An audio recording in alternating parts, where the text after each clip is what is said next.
Self-doubt can really hold you back in life. It can keep you from pulling the trigger on things that would otherwise give you joy and success, excitement and fulfillment.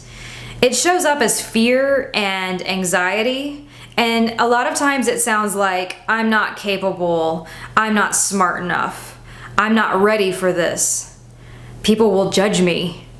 There's a lot of dialogue that goes with it, and none of it is good. Today, in this video, we are going to get rid of your self-doubt. Stick around. I'm Monica Valentine, and I'm a life purpose and career coach. Thank you for joining me today at my new YouTube channel, where I will be posting a new video every single week to help you live your best life. Let's get into the first step to get rid of your self-doubt, and that is to challenge your beliefs. When we have self-doubt, it's usually rooted in deep-seated fears and limiting beliefs. And limiting beliefs are negative ideas that we have about ourselves. And limiting beliefs are there for a reason. We have them because they're protecting us from something.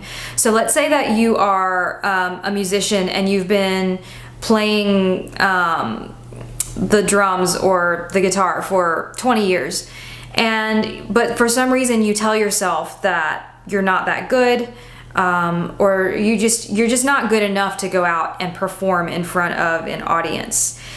Well, perhaps the limiting belief is there to shield you from judgment from others. So you see how the fear and the limiting beliefs play off of each other. If there's a mindset that holds you back from doing something, oftentimes it's there because it's preventing you from facing a fear. The only way that you're going to get past it is by going through it. Unfortunately, if you feel the fear and you let it stop you, that's where your journey ends. You want to move through the fear so that you can get to the other side of it and either find out that what you believed is potentially true, and if it is, you can do something about it at that point. If it's really important to you to become a freelance writer, for example, then you will take classes, you'll continually improve your craft. Go and check out my recent video, 7 Steps to Create Your Dream Lifestyle. I'm going to leave a link in the video notes below. And so go check that out. It'll have a timestamp so you can go and see what you can do about fear. Another thing about these beliefs that we have about ourselves is that a lot of times we've had them for quite a while, and since we had them in an effort to protect ourselves from something, it's possible that you still need that belief at this time to kind of guide you to your next place in life, to usher you through this period of your life. If you feel very uncomfortable with addressing it and you're just completely unwilling to go there, that's okay. Don't be too hard on yourself about it though, because you will come to a point when you reevaluate it at a certain point later in your life, and you're going to realize that you don't need it anymore. And so it's possible that you have certain beliefs now that you will realize you no longer need. And to get to that point, ask yourself, where does it come from? Like, what's the first memory I have of thinking this thing about myself? Of thinking I'm not capable in this way, or I'm not smart enough, or whatever it is. What's the first instance you can remember, and why did it even become a thought in your mind in the first place? A lot of times these things are instilled in us as children because we have these child's minds and we don't have a full picture of what life is about just yet. So we draw conclusions that are false, or that just don't really make a lot of sense. And so if you do find a limiting belief that you've had since childhood, oftentimes you're going to find that it just doesn't make sense anymore, that you've grown beyond that you're a completely different person and you no longer need that belief. And if that's the case, remind yourself that anytime that you have that belief crop up and it makes you doubt yourself, remember, oh yeah, this comes from way back when that thing happened in childhood, and as a result, I believed this about myself. Well, and here's the reasons why it's no longer valid or true in my life. So that's another part of this process, is making a list or even like a mental checklist of ways that you can prove to yourself that what you've been thinking about yourself is no longer true, or maybe never has been true. So look to the times when you have achieved the things that you're telling yourself you're incapable of. And that's going to really go a long way. Just keep referring back to it every time that thought crops up. The next thing to do to get rid of your self-doubt is to stop caring what other people think. I mean, seriously, stop caring what other people think. That is going to hold you back in so many ways in life.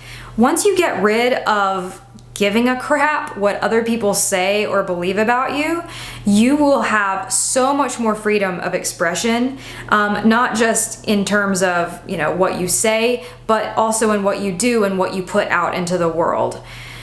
A lot of times when people fear what other people think, it's because they're doing things from a place of ego. Now, what I mean by that is not, look at me, I'm so great, or like chest puffed out. What I mean by that is you would like to have them think a certain thing about you. So in doing whatever it is that you're putting into the world, let's say you're an artist or a musician, let's say that you are a speaker, whatever it is that you're doing and putting out into the world, even if it's just posting to Facebook or Instagram, if you're doing it with the intent of having a specific reaction and then having people believe a certain thing about you, then that is coming from a place of ego. And really, it doesn't serve you in any way, other than to maybe feel a little bit high from experiencing the reaction that you want, perhaps. Or conversely, feeling like total crap if you don't get the validation that you're looking for.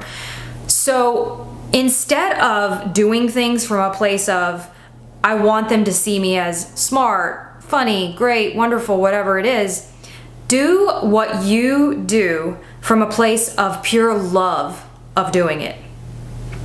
So if you are a writer and you have a blog, for example, don't write it because you want people to see you as clever.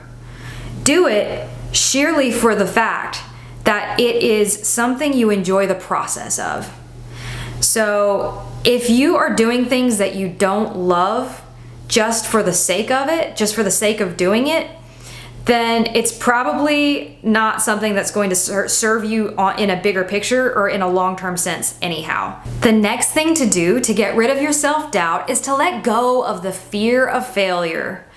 Because let's face it, if you're not failing, you're not doing anything, right? You're not trying anything if you're not failing. If you're just going through life safe, then you're gonna have an okay life.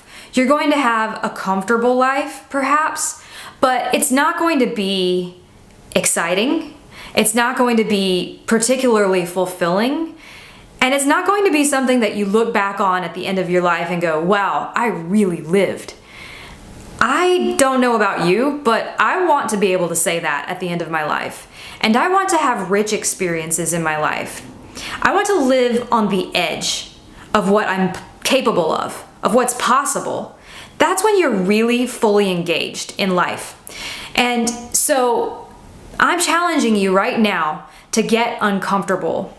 Face your fears and face the possibility of failure. Because the idea of failure in our society is so backwards, it's ridiculous. You know, a lot of people feel like if they're failing, it's a shame, it's an embarrassment. But again, the reality is, hey man, you put yourself out there, you're going for something. And that's way more than a lot of people are doing right now.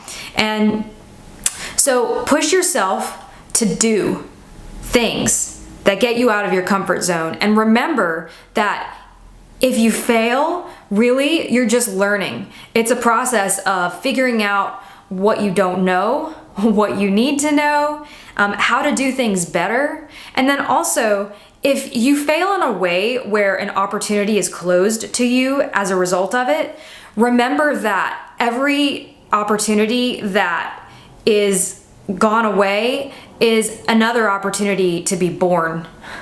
So anytime something ends, don't look at it as just the end. It's not the end. It's the beginning. It's the beginning of new possibilities. It's a clean slate. Rewrite that story. What's the story going to be? Who knows? But it's pretty exciting to think that it could be something really damn cool. So, fail. Let me rewind that. So, fail often, and get back up and do some more. Okay, so the next thing to do to get rid of your self-doubt is to adopt an alter ego. This is a really fun one to me because I just love the idea of putting on a different persona in an effort to help guide me through a process that might be uncomfortable. In my early 20s, I had a ton of limiting beliefs, and I remember going back and thinking, what is it that my life would be like if I didn't have these beliefs? And I want you to ask yourself that too. You know, whatever it is that's holding you back in terms of your self-doubt, really think through what life would be like if you didn't have that self-doubt. Not only what would life be like in terms of what are the beautiful possibilities that could come of it, but also what would you be like if you didn't have these self-doubts? What would you do? What would you say? How would you carry yourself? How would you dress? How would you speak? What would your vibe be? What would people say about you? So when you have a really clear picture of that, the next step is to adopt an alter ego who is that, who has all of these qualities, who is living the way you want to be living and achieving the things that you want to achieve. And this is exactly what I did in my early 20s, and I gave her a name, and if I needed to, I would put on the clothing that I assumed that she would wear. And it's so interesting to me that now I'm in my late 30s, so about, I guess 10 to 15 years ago, I did this. And I'd say about a decade later, I realized that I had become my alter ego, that I had become the person that I always wanted to be, but didn't see myself as being. And wow, what a realization. How amazing is it that adopting an alter ego, a sort of fake it till you make it, can actually guide you into becoming that fearless, courageous, capable person that you would like to be. That leads us directly to the next step, and that is to take action. So whatever it is that you're doubting yourself about, I want you to actually do something about it. And this kind of goes back to the whole feel the fear and do it anyway mindset. The fear of failure, don't fear it, just do it. So think about the things that you can do that are just like small steps that are going to kind of bust through the self-doubt. And it doesn't happen overnight. This is one of those things that you have to chip away at slowly, because remember, we're talking about deep-seated fears and limiting beliefs that are at play. And again, this is something I talked about in my recent video. Again, the link is below in the comments, in the notes section of this video. So go check that out and look at the fear and the limiting beliefs section. It's going to be hugely important to the process of not doubting yourself anymore. And while you're taking action, tell yourself things that are going to help push you through the process of being uncomfortable. So for example, tell yourself you're a badass. Tell yourself you have courage. Tell yourself that you are beyond capable. Even if you don't believe it, just tell yourself that and say it in your head or even out loud with conviction. I mean, with true conviction. If you start off by saying, I'm a badass, like that's not gonna help. Like, pick it up a notch, all right? I'm a badass. Okay, yeah, that was a little better. What? I am a badass. Okay, well, we're getting there. We're getting there. I'm a badass. That's what you do. That's what you do. You tell yourself, you bring the energy, bring it and pull it out of you and just go for it. Tell yourself the things that you need to hear with conviction. So the next thing that I found to be really helpful in getting rid of self-doubt is to realize that you're not the only one who has it. Everyone has self-doubt. So remember that when you're looking at people who are hugely successful. I mean, look at Oprah Winfrey, for example, or Bill Gates. You know, I mean, these people have had self-doubt along their journey, but they didn't let it stop them. And that's the key, that you can actually have self-doubt and still make tremendous results. You can still have fantastic results and achieve the things that you would like to achieve. It's just a matter of getting out of your own way. And it's just a matter of taking the steps to move through the fear and to work through your mindsets, to take action, to flip the dialogue, to remember that failure is not failure. All of these things that we've talked about. Part of what makes the most successful people successful is that when they face self-doubt, they push through it and they also fake it till they make it. And this might not always be the case after they've gained a modicum of success, because at a certain point, you're going to pick up a level of self-confidence, and it's going to grow and grow and grow, because you're going to keep proving to yourself that you're capable, you're capable, you're capable. And also you're going to realize that there's nothing to fear in failure. And so fake it till you make it is really, really important in the very beginning of crawling out of the whole self-doubt thing. So that goes back to the alter ego. Your alter ego is going to help you fake it till you make it. And the way it's going to help you is because you're going to draw on what would my alter ego, whatever his or her name is, do in this situation. How would he act and how would he or she carry themselves? So fake it till you make it, and remember that a lot of people out there are doing it and you just don't realize it because they are doing it with conviction. They are really good at bringing the persona and the alter ego. And interestingly enough, when you carry yourself in a certain way, when you carry yourself with an air of confidence and you speak with an air of confidence, you know what? You become confident. It's just a thing. It works. It's amazing. There's a difference between slumping and talking low. And how does that make you feel when you think about it? Like, how does that really make you feel? And then there, between that and like holding your shoulders back and holding your head up high and speaking with authority, and you can feel a difference in your body. So fake it till you make it. So the final thing to do to get rid of your self-confidence blues is to talk it out with someone who you really trust. Ask them if they will just hear you out, and when you're ready, you'll let them know if or when you would like suggestions or solutions. And so this is your time to just tell them everything you're feeling, your fears, your self-doubts, your insecurities, your limiting beliefs. Just let it all go. Feel free to cry if you need to. Remember, this is someone you trust who really has your back. And when you're done, at that point, if you want to hear suggestions or a different point of view, then go ahead and ask and talk it out. And you're going to find that you have expelled some of the negative energy associated with the self-doubt that you're feeling. Okay, so that's it for this video. I really hope that it helped you to come up with new ways that you can tackle your self-doubt. Thank you for sticking around and watching.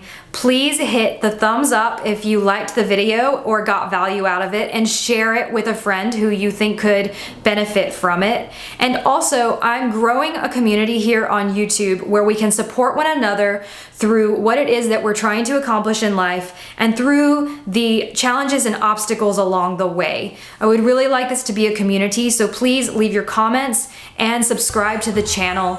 I am going to be posting a new video every single week to help you grow in your journey towards success, happiness, and fulfillment. Thanks again for watching, and I'll see you next week.